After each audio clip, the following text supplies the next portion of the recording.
দর্শক, এই মুহূর্তে নির্বাচন কমিশনে আছেন সহকর্মী মেজবা রহমান। সরাসরি যুক্ত হচ্ছি তার সাথে।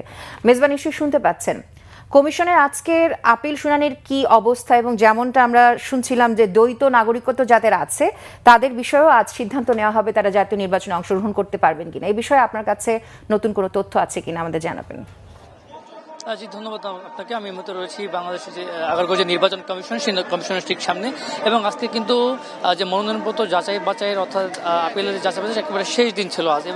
এবং একই সাথে কিন্তু দ্বৈত নাগরিকত্ব দ্বৈত নাগরিকতার ব্যাপারে একটা সিদ্ধান্ত নেওয়া হবে আজ, অর্থাৎ তারা নির্বাচনে অংশগ্রহণ করতে পারবে কিনা।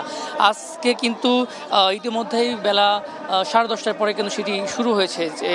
এবং জানিয়ে রাখতে চাই, আজকে 35টির মতো মনোনয়ন যাচাই বাছাই করা হবে। এবং আগের দিনে যে পেন্ডিং ছিল 15টি, মোট 50টির মতো মনোনয়ন যাচাই বাছাই হবে আজ। অর্থাৎ আসন্ন ত্রয়োদশ জাতীয় সংসদ নির্বাচনকে সামনে রেখে রিটার্নিং কর্মকর্তাদের যাচাই বাছাই মনোনয়ন বাতিল হওয়া প্রার্থীদের আপিলের শুনানি, এবং বিকাল 5টা পর্যন্ত চলবে কিন্তু এই শুনানি। এরপরেই আসলে সিদ্ধান্ত নেওয়া যাবে। তবে আজ সকাল থেকেই কিন্তু এখানে আমরা দেখেছি যে সকাল 9টার পরেই কিন্তু ছাত্রদলের যে নেতাকর্মীরা রয়েছেন তারা কিন্তু নির্বাচন কমিশনের সামনে জড়ো হয়েছেন। অর্থাৎ তারা বেশ কিছু দাবি দেওয়া নিয়ে এসেছেন। অর্থাৎ এই নির্বাচনকে প্রশ্নবিদ্ধ করতে একটি বিশেষ দলকে সুবিধা দিচ্ছে নির্বাচন কমিশন, এবং একটি অভিযোগ তারা এনেছে। এবং তারা সরাসরি বাংলাদেশ জামাতকে একটি অভিযোগ করেছেন। এবং তারা জানিয়েছেন যে সম্প্রতি জগন্নাথ বিশ্ববিদ্যালয় থেকে শুরু করে সাধারণ বিজ্ঞান ও প্রযুক্তি বিশ্ববিদ্যালয়ে এই কথা আমার সঙ্গে ছাত্রদলের সেক্রেটারি নাসির হাসান একটু জানতে চাচ্ছিলাম যে আজকে যে আপনাদের এই কর্মসূচির কারণটা কি ছিল। আমরা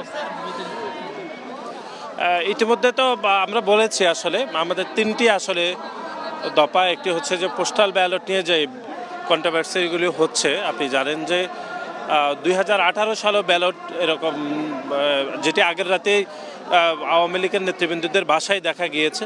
এবারও দুঃখজনকভাবে সেটি হচ্ছে। আমরা দেখলাম যে জামাত ইসলামের নেতাদের বাড়িতে বাড়িতে পোস্টাল ব্যালট পাওয়া যাচ্ছে।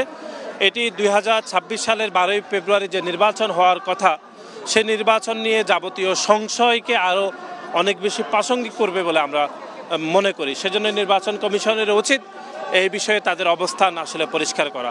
আর একটি বিষয় সেটি হচ্ছে একটি নির্দিষ্ট রাজনৈতিক গোষ্ঠী যারা নির্বাচন কমিশনকে প্রতিনিয়ত চাপ দিচ্ছে।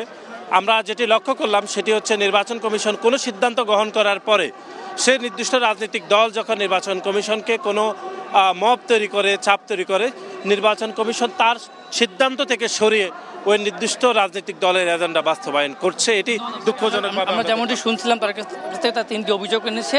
এবং আজ বিকাল 5টা পর্যন্ত কিন্তু এই মনোনয়ন যাচাই বাছাই চলবে, এবং এরপরে সিদ্ধান্ত নেওয়া হবে। এই ছিল আমার কাছে নির্বাচন কমিশন থেকে সবশেষ তথ্য। ধন্যবাদ মেজবা।